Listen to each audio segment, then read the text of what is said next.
ছেলেরা চলো মঙ্গল গ্রহে একদিন বাস করে দেখা যাক।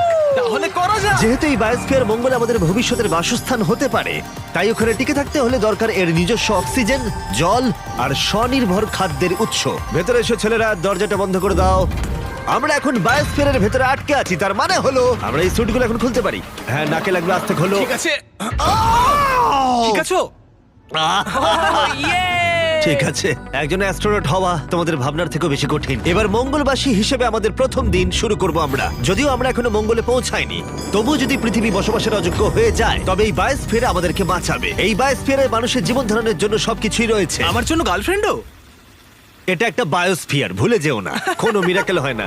এখানে 5টা আলাদা বায়োমস রয়েছে, অনেকটা মাইনক্রাফটস এর মতো। আমি তোমাদের এদের মধ্যে একটাই নিয়ে যাব, একটা রেন ফরেস্ট। আমি জানি না তোমরা বুঝতে পারছো কিনা, এখানে যে গাছগুলোকে দেখতে পাচ্ছ তাদের মধ্যে কয়েকটার বয়স 30 বছরেরও বেশি। এটা তারেকের থেকেও বয়স্ক। না, এটা আসলে তা নয়। ও, তার মানে সমবয়সী। এবার আমরা এখানটা একটু ঘুরে দেখবো, আর রেন ফরেস্টে তার সাথে বৃষ্টিও হবে। এখানে বৃষ্টি পড়ছে। আমি ওদেরকে বলেছিলাম বায়োস্ফিয়ারের একমাত্র বাদিকেই যেন বৃষ্টি হয়, সেই জন্য আমি শুকনো আছি আর তোমরা ভিজে গেছো। তোমার কি ঠান্ডা লাগছে? হ্যাঁ, জমে যাচ্ছি। এদিকে এসো, এখানে বৃষ্টি হচ্ছে না।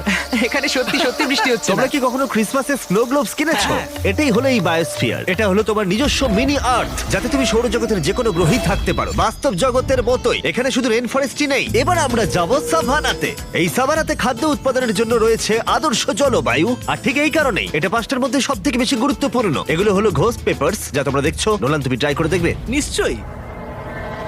ও, আমার খুব ঝাল লেগেছে, আমার জল চাই। জল দাও এটা কেউ একটা আমাকে। Ghost paper. নোলান, মঙ্গলে এত জল পাওয়া যাবে না, নষ্ট করো না। দুধ এখানে সাহায্য করে। আমাদের ফেস্টিভ্যালস ক্যারামেল চকলেট বার খেয়েছো? মজা না করে এটা আমাকে দাও। আর অনেকটা নোলানের মুখের অবস্থার মতোই আমরা এখন আছি ডেজার্ট বায়োমে। ডু নট এন্টার সাইনটা ইগনোর করো। বাতাসটা অনুভব করছো? দাঁড়াও, আমরা ভেতরে আছি। বাতাস এমন ভাবে বইছে যাতে গাছগুলো শক্তি পেয়ে দাঁড়িয়ে থাকতে পারে, এবং তার সাথে এটা এই বায়োস্ফিয়ার থেকে বেরিয়ে আসা অসংখ্য আবিষ্কারের মধ্যে একটা। এটা একটা দারুণ রিসার্চ। ঠিক আছে, তাহলে এবার এখানে রয়েছে সোয়ার্ম প্ল্যান্ট, আর এটার মজার বিষয় হলো একটা ডাল ধরো। এটা কি?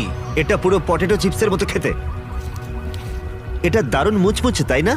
নোনতা। হ্যাঁ, মঙ্গলে যদি একঘেয়ে খাবার খেয়ে বিরক্ত লাগে, তাহলে এটা খাবারে দিলে স্বাদ বদলে যাবে। কি, এটা দুর্দান্ত। আর এটা হলো আমাদের ফাইনাল বায়োম, সমুদ্র। ওয়াও, এটা দেখো, অনেকটা জল। এটা একটা বীজ। সত্যি একটা বীচ রয়েছে এই বায়োমের ভেতরে। বাকি জীবনটা কাটানোর জন্য সব জিনিসই এখানে রয়েছে, প্রায় সবই। চলো মঙ্গল গ্রহে ডিনার করা যাক। ঘোস্ট পেপার বাদে আরো ঘোস্ট পেপারের সাথে চলো এটা করি। এটা একটা সুন্দর গার্ডেন, যেটা 2.5 একর কৃষি জমির সমান পরিমাণ খাদ্য উৎপাদন করতে পারে। মাত্র 20 বছর আগে যদি কেউ এই গার্ডেনটাকে একটা ব্যবসায় পরিণত করতে চাইতো, সেটা প্রায় অসম্ভব ছিল।